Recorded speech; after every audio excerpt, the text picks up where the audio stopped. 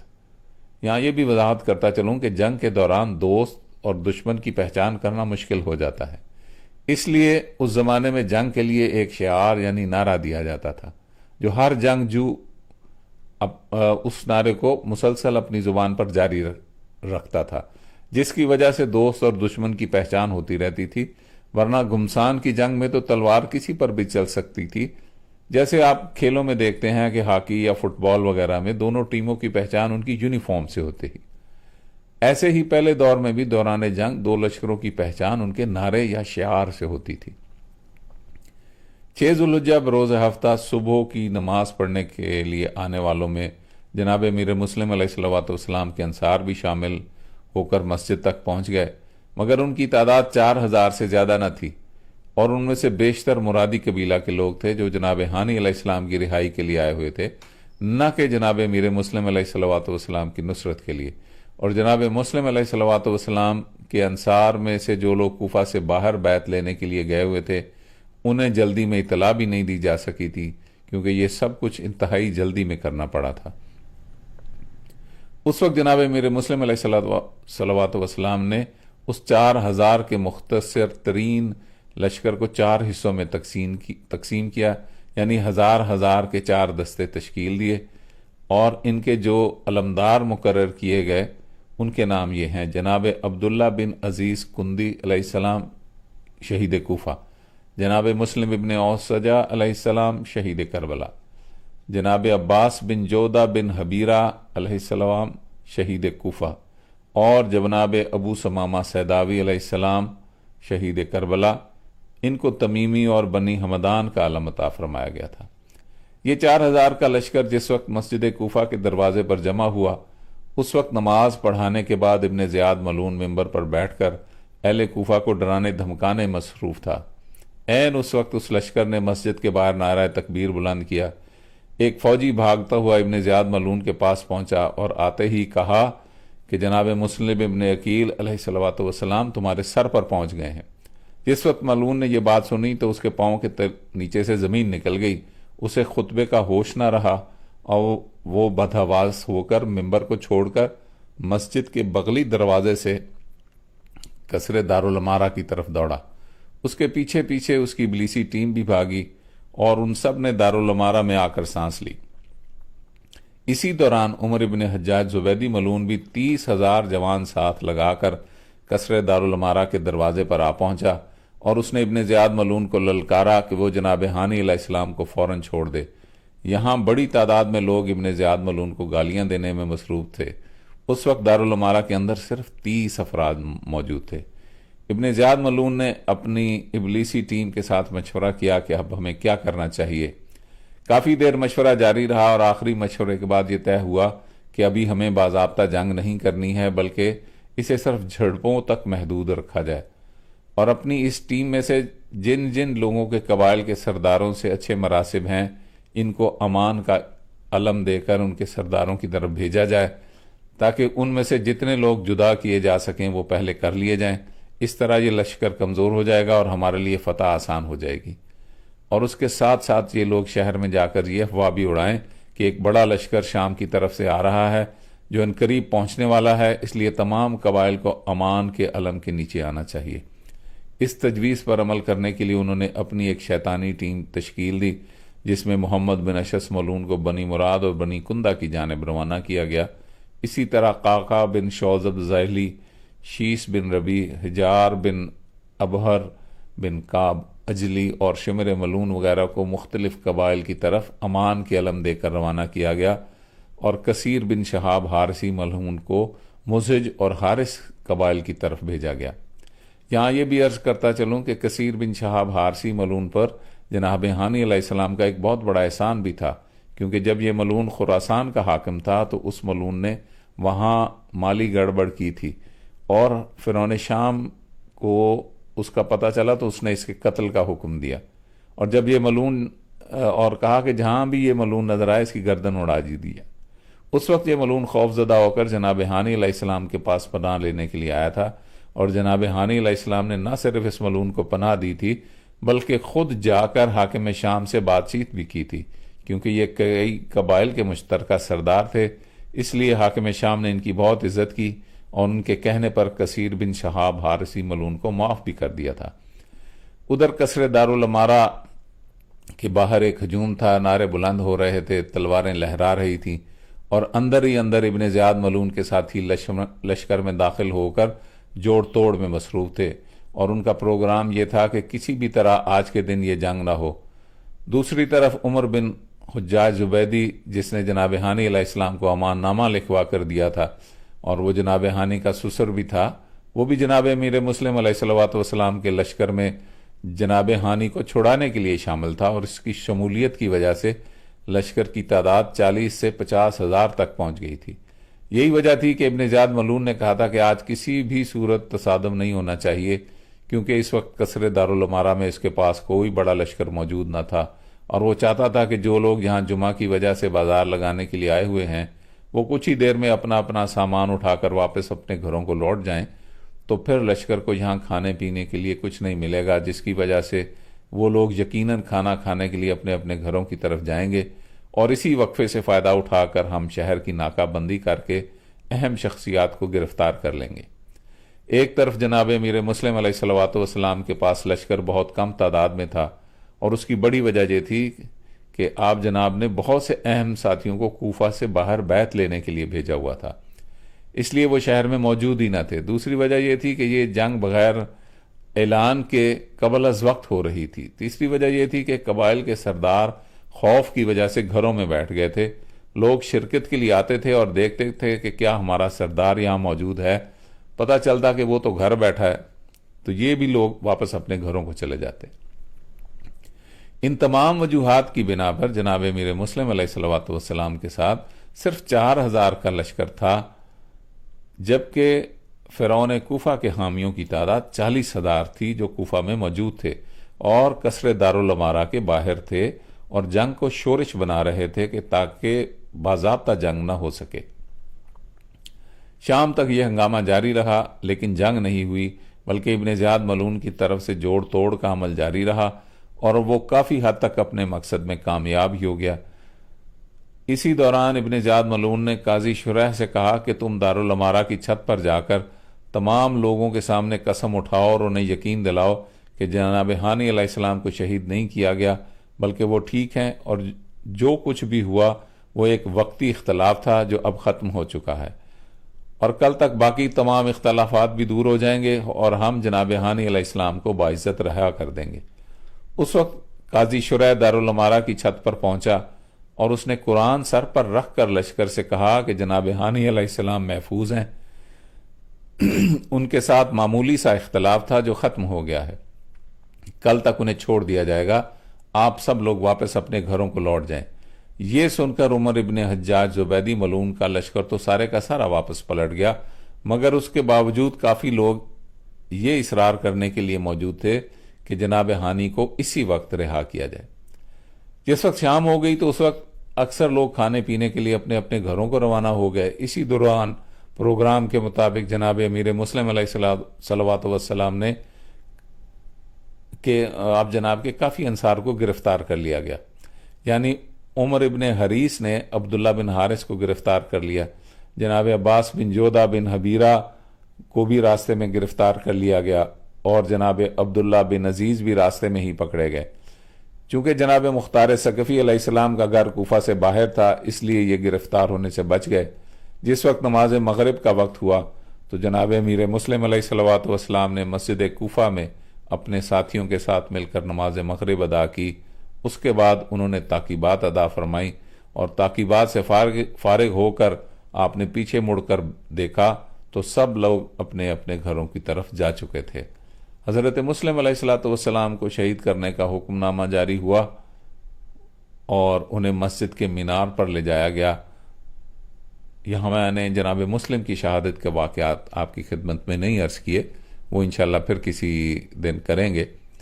تو جس وقت جناب مسلم علیہ الصلوۃ والسلام کو مسجد کے مینار پر لے جایا جا رہا تھا تو فرعون کوفہ ملعون نے حکم دیا کہ ان کے جو ساتھی گرفتار ہیں ان سب کو شہید کر دیا جائے۔ ان کے واقعات پھر کسی موقع پر بیان کروں گا، کیونکہ ان میں سے ہر شہید کے واقعات ایک پوری مجلس کا تقاضا کرتے ہیں۔ یہاں صرف ان شاہ ازل کے نام بتا رہا ہوں کہ ان کے بعد جناب ہانی کو دربار میں لایا گیا۔ انہیں دربار میں آتے ہی سوال کیا گیا کہ جناب امیر مسلم کا کیا بنا، تو انہیں کسی نے بتایا کہ جناب امیر مسلم علیہ الصلوۃ والسلام کو شہید کرنے کے لیے مسجد کے مینار کی طرف لے گئے ہیں۔ اس وقت جناب ہانی علیہ السلام وہ کہ بہت ضعیف تھے، مگر ایسے روئے جیسے کوئی معصوم بچہ دھاڑے مار کر روتا ہے۔ ملعون ازل نے کہا، اب آپ بتائیں کہ آپ کے ساتھ کیا سلوک کیا جائے؟ انہوں نے فرمایا، ارے وہ احمق، تم یہ سوچ رہے ہو کہ میں تم سے اپنی زندگی کی بھیک مانگوں گا، مگر تمہیں علم نہیں کہ جس کا جناب مسلم علیہ الصلوۃ والسلام جیسا مہمان شہید ہو رہا ہو اور وہ اسے بچا بھی نہ سکے تو کیا اس کا اس دنیا میں زندہ رہنا جائز ہے؟ اب تو ہمیں اس زندگی کے جہنم سے ہر صورت میں نجات ہی چاہیے۔ اس ملعون ازل نے اپنے غلام رشید کو حکم دیا کہ انہیں قصابوں کے بازار میں لے جاؤ اور تمام لوگوں کے سامنے شہید کر دو۔ بازار قصابہ قبیلہ مسجو مراد کے محلے کے بالکل سامنے تھا۔ جس وقت اس ملعون ازل نے یہ حکم دیا تو جناب ہانی علیہ السلام نے فرمایا، الحمدللہ۔ رشید ملعون ایک فوجی دستے کے ساتھ انہیں لے کر بازار قصابہ کی طرف روانہ ہوا، اور ان کے چاروں طرف فوج ہی فوج تھی، کیونکہ ان کے قبیلہ کی طرف سے حملے کا امکان تھا۔ جس وقت رشید ملعون انہیں لے کر بازار پہنچا تو وہاں جناب ہانی علیہ السلام نے 2 رکعت نماز ادا کرنے کی اجازت طلب کی، جو فوراً مل گئی۔ انہوں نے نماز ادا کی، پھر دعا فرمائی۔ ابھی دعا کے لیے ہاتھ بلند ہی تھے کہ رشید ملعون نے تلوار کا وار کیا، پہلا وار خطا ہوا۔ اس ملعون نے فوراً دوسری ضرب لگائی تو خون کا فوارہ جاری ہو گیا، اور 98 سال کے اس عظیم جانثار نے اپنی جان کا نذرانہ پیش کر کے ہمیں درس دیا کہ نماز نصرت کو کبھی بھی قضا نہیں کرنا چاہیے۔